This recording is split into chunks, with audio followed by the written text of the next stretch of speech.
اب ہم شروع کرتے ہیں یونس علیہ السلام کا قصہ۔ یونس علیہ السلام ایک عظیم اور کریم نبی تھے۔ ان کا قصہ قرآن کریم میں ایک انوکھا قصہ ہے۔ آپ کے والد کا نام متع تھا اور آپ سیدنا ابراہیم علیہ السلام کی نسل سے تھے۔ آپ کا ایک نام ذُو-النُّون بھی ہے، یعنی مچھلی والے۔ ان-نون کا مطلب ہے مچھلی۔ اسی طرح آپ کو صاحب الحوت بھی کہا جاتا ہے۔ اللہ تعالیٰ نے آپ کو ان سب ناموں سے پکارا ہے۔ آپ کو ایک عظیم بستی کی طرف مبعوث کیا گیا۔ اس بستی کا نام نینوا تھا۔ یہ عراق کے شمال میں واقع تھی، موصل کے بالمقابل تھی۔ ان دونوں کے درمیان دریائے دجلہ واقع تھا۔ موصل دریائے دجلہ کے کنارے واقع تھا، جبکہ اس کے بالکل سامنے نینوا کی بستی تھی۔ امام ابن کثیر رحمت اللہ علیہ نے نینوا کے بارے میں اور ان آثار و باقیات کے بارے میں لکھا ہے جو ان کے زمانے میں موجود تھی۔ وہاں کچھ بت تھے جو اوندھے منہ گرے پڑے تھے۔ اللہ تبارک و تعالی نے یونس علیہ السلام کو نینوا کی طرف رسول بنا کر بھیجا۔ سورۃ الصافات آیت 139 میں ہے، اور بے شک یونس رسولوں میں سے تھے۔ آگے اللہ آیت 147 میں فرماتے ہیں، اور ہم نے اسے 1,00,000 بلکہ اور زیادہ آدمیوں کی طرف بھیجا۔ یعنی ان کی تعداد 1,00,000 سے زیادہ تھی۔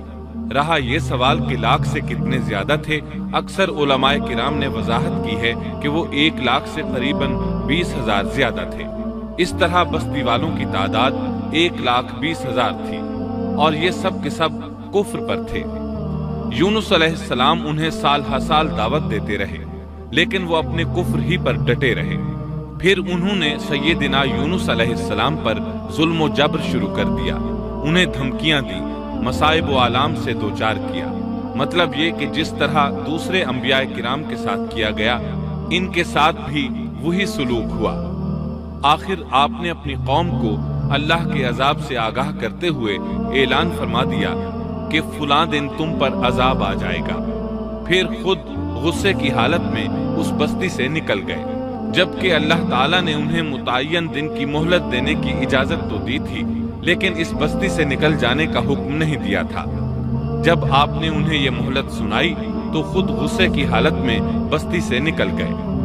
سورہ انبیاء آیت 87 میں اللہ تعالیٰ فرماتے ہیں، مچھلی والے کو یاد کرو جبکہ وہ غصے سے چل دیا اور خیال کیا کہ ہم اسے نہ پکڑ سکیں گے۔ اس آیت کی تفسیر میں امام رازی رحمہ اللہ لکھتے ہیں، جس نے یہ گمان کیا کہ اللہ تعالیٰ اسے پکڑنے کی قدرت نہیں رکھتا، وہ آدمی کافر ہے۔ سیدنا امیر معاویہ رضی اللہ عنہ سے روایت ہے، انہوں نے سیدنا ابن عباس رضی اللہ عنہما سے کہا، آج رات قرآن کریم کی چند آیات کے معانی میں میں الجھ کر رہ گیا ہوں۔ مجھے کوئی راستہ سجھائی نہیں دے رہا کہ اس الجھن سے کس طرح نکلوں۔ مجھے بس آپ ایسے نظر آتے ہیں جو ان آیات کا مطلب بتا سکتے ہیں۔ کم از کم میں ان آیات کی تفسیر اور تعبیر نہیں سمجھ سکا۔ ابن عباس رضی اللہ عنہما نے پوچھا، وہ کون سی آیات ہیں؟ سیدنا امیر معاویہ رضی اللہ عنہ کہنے لگے، یونس علیہ السلام کا یہ خیال کرنا کہ اللہ تعالیٰ ان پر قدرت نہیں رکھتے۔ یہ سن کر سیدنا ابن عباس رضی اللہ عنہما نے فرمایا، اس سے مراد یہ نہیں۔ یہ لفظ قدر یہاں تنگی کے معنی میں آیا ہے، قدرت اور طاقت رکھنے کے معنی میں نہیں۔ اللہ تعالیٰ نے قدر بمعنی تنگی اور قدر بمعنی قدرت دونوں کا استعمال کیا ہے۔ تنگی کے معنی کی مثال سورۃ الطلاق آیت نمبر 7 میں ہے، اور جس پر اس کے رزق کی تنگی کی گئی ہو، اسے چاہیے کہ جو کچھ اللہ تعالیٰ نے اسے دے رکھا ہے اسی میں سے اپنی حیثیت کے مطابق دے۔ تو اس آیت میں بھی یہی معنی مراد ہے کہ انہوں نے گمان کر لیا ہم ان پر تنگی نہیں کریں گے، یعنی ان کا خیال یہ تھا کہ اگرچہ وہ اللہ تعالیٰ کی اجازت کے بغیر نکل کھڑے ہوئے ہیں، پھر بھی اللہ ان پر تنگی نہیں کریں گے، کیونکہ وہ اللہ کے ایک معزز نبی اور رسول ہیں، اور ان کی قوم کے لوگ اللہ کی گرفت اور اس کے عذاب کے مستحق ہیں۔ انہی پر اللہ کا عذاب نازل ہونے والا ہے۔ اس عذاب کی خبر انہیں پہلے ہی سنا دی گئی ہے اور مہلت دے دی گئی ہے، مگر وہ خود اگرچہ اللہ کی اجازت کے بغیر ہی چلے آئے ہیں، پھر بھی انہیں سرزنش نہیں کی جائے گی اور وہ کسی گرفت میں نہیں آئیں گے۔ اللہ تعالیٰ ان کے لیے کوئی تنگی نہیں فرمائیں گے۔ اللہ تعالیٰ سورۃ الانبیاء آیت 87 میں فرماتے ہیں، اس نے خیال کیا کہ ہم اسے پکڑ نہیں سکیں گے۔ مطلب یہ کہ ہم انہیں کوئی سزا نہیں کریں گے اور ان پر کسی طرح کی تنگی نہیں کریں گے، اور وہ سمندر کی طرف چل دیے۔ انہی دنوں میں عذاب الہی کی کچھ علامات نینوا بستی پر ظاہر ہونا شروع ہو گئی۔ ایک بہت بڑا سیاہ بادل ان کی طرف بڑھنے لگا۔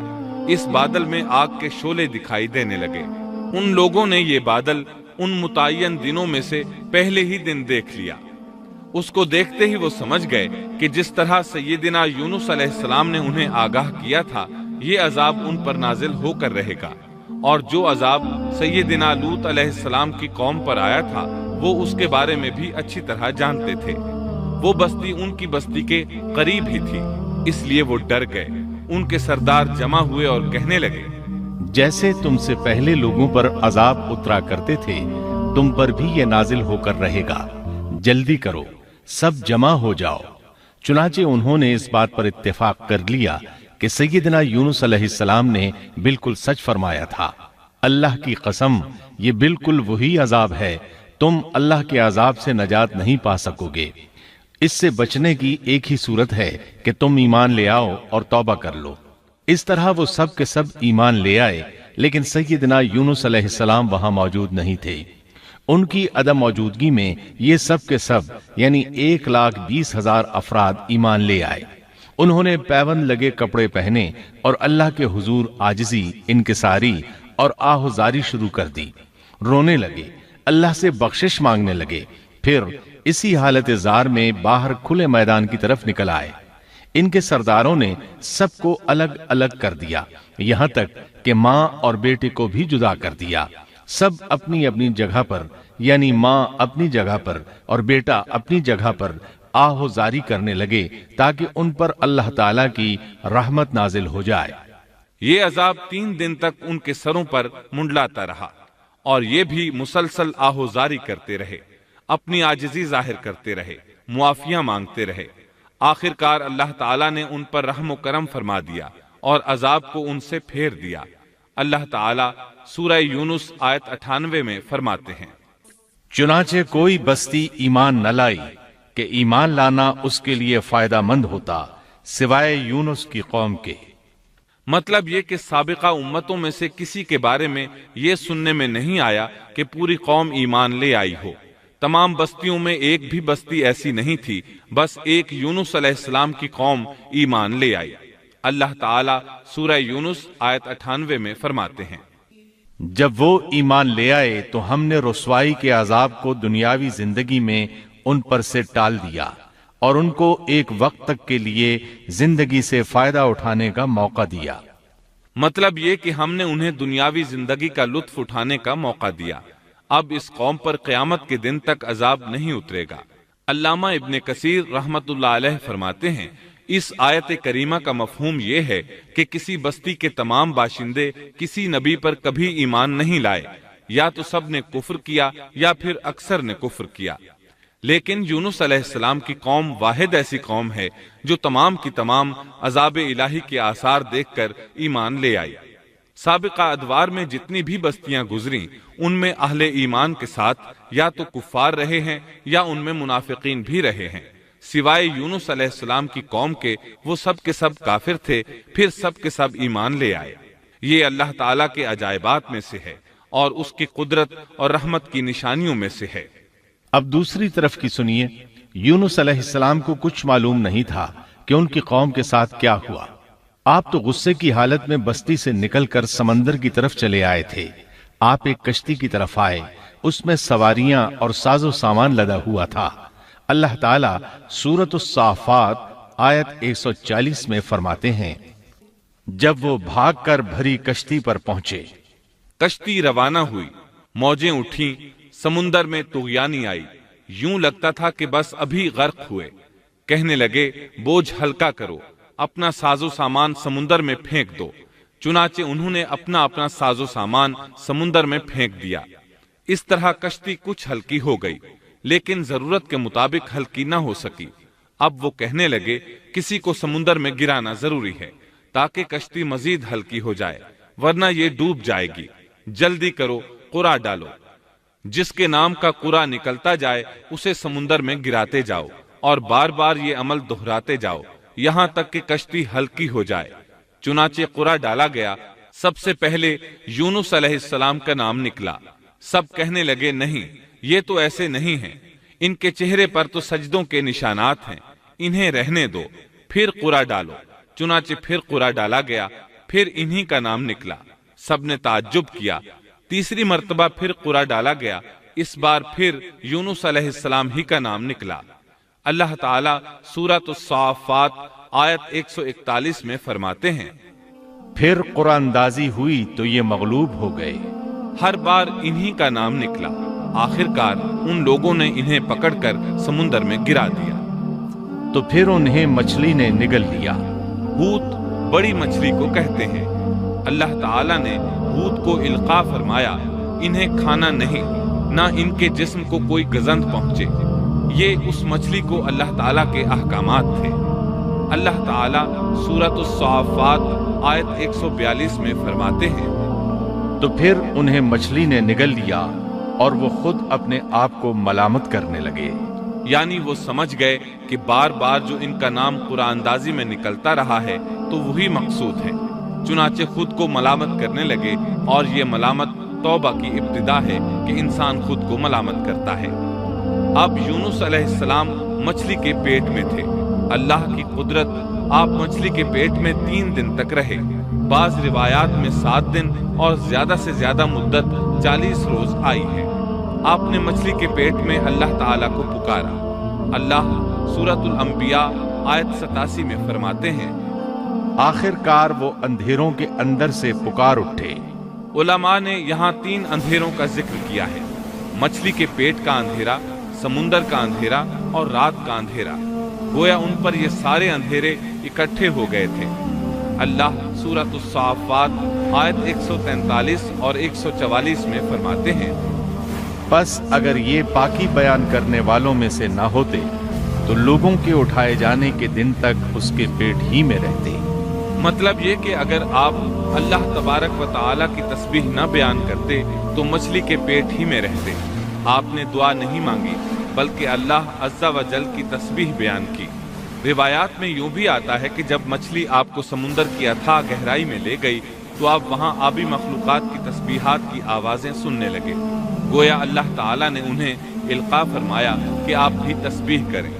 اللہ سورۃ الانبیاء آیت 87 میں فرماتے ہیں، بالآخر وہ اندھیروں کے اندر سے پکار اٹھا کہ الہی تیرے سوا کوئی معبود نہیں، تو پاک ہے، بے شک میں ظالموں میں ہو گیا۔ چنانچہ یونس علیہ السلام نے اس تسبیح کے الفاظ کو یوں ادا فرمایا، لا الہ الا انت سبحانک انی کنت من الظالمین۔ امام احمد، امام ترمذی، امام نسائی اور دیگر ائمہ رحمہم اللہ نے یہ حدیث نقل کی ہے کہ یونس علیہ السلام کی وہ دعا جو انہوں نے مچھلی کے پیٹ میں مانگی تھی وہ یہی ہے، لا الہ الا انت سبحانک انی کنت من الظالمین۔ جو بھی مسلمان یہ دعا اپنی کسی حاجت میں مانگے گا اللہ تعالیٰ اس کی دعا ضرور قبول فرمائے گا۔ یہ دعائے مستجاب ہے، مقبول دعاؤں میں سے ہے۔ اسی دعا کے بعد اللہ تعالیٰ نے یونس علیہ السلام کو اس پریشانی سے نجات عطا فرمائی۔ اللہ سورۃ الانبیاء آیت 88 میں فرماتے ہیں، تو ہم نے اس کی پکار سن لی اور اسے غم سے نجات دے دی، اور ہم ایمان والوں کو اسی طرح بچا لیا کرتے ہیں۔ ایک صحابی نے نبی کریم صلی اللہ علیہ وسلم سے پوچھا، اے اللہ کے رسول صلی اللہ علیہ وسلم، یونس علیہ السلام نے جو دعا مچھلی کے پیٹ میں مانگی کیا وہ صرف انہی کے لیے تھی یا ان کے بعد اہل ایمان کے لیے بھی ہے؟ تو آپ نے فرمایا، یہ دعا یونس علیہ السلام کے لیے خاص تھی اور سب اہل ایمان کے لیے عام ہے۔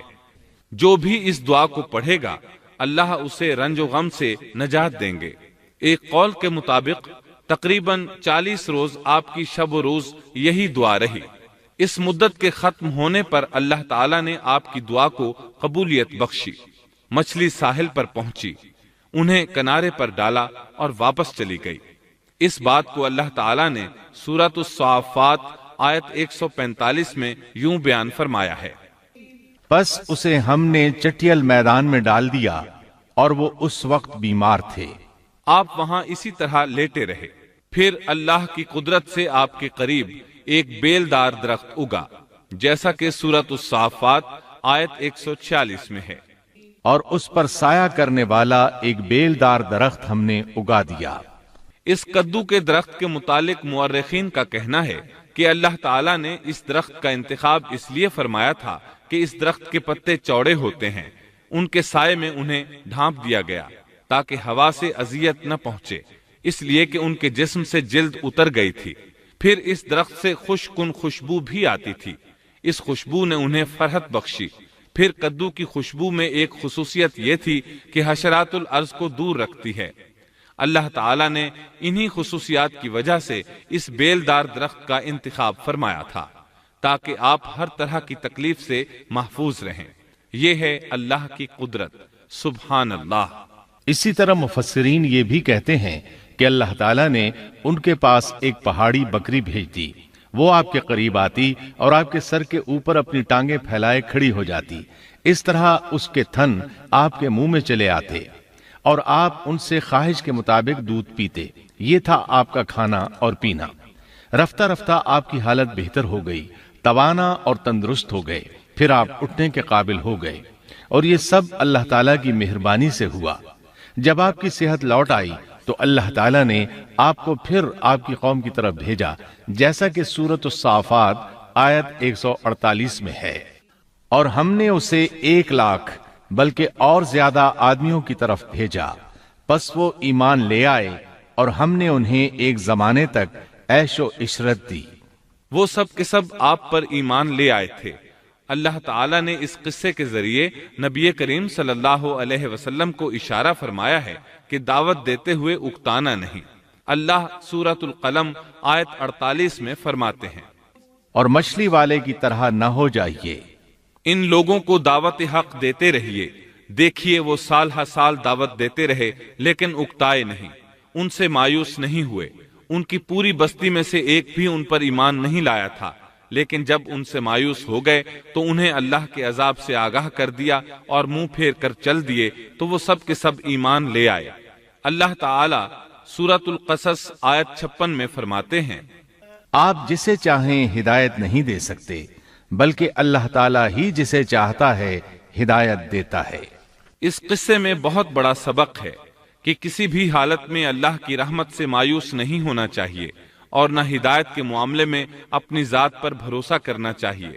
ہدایت تو بس صرف اللہ تعالیٰ ہی کی طرف سے ہے، آپ کے ذمے تو پیغام حق پہنچا دینا ہے۔ اللہ سبحانہ و تعالیٰ کے ذمے ہدایت سے نوازنا ہے۔ اللہ تعالیٰ نے انہیں پاک صاف بنا دیا، انہیں چن لیا۔ اللہ خود ہی سورۃ القلم آیت 50 میں وضاحت فرماتے ہیں، اسے اس کے رب نے پھر نوازا اور اسے نیک لوگوں میں کر دیا۔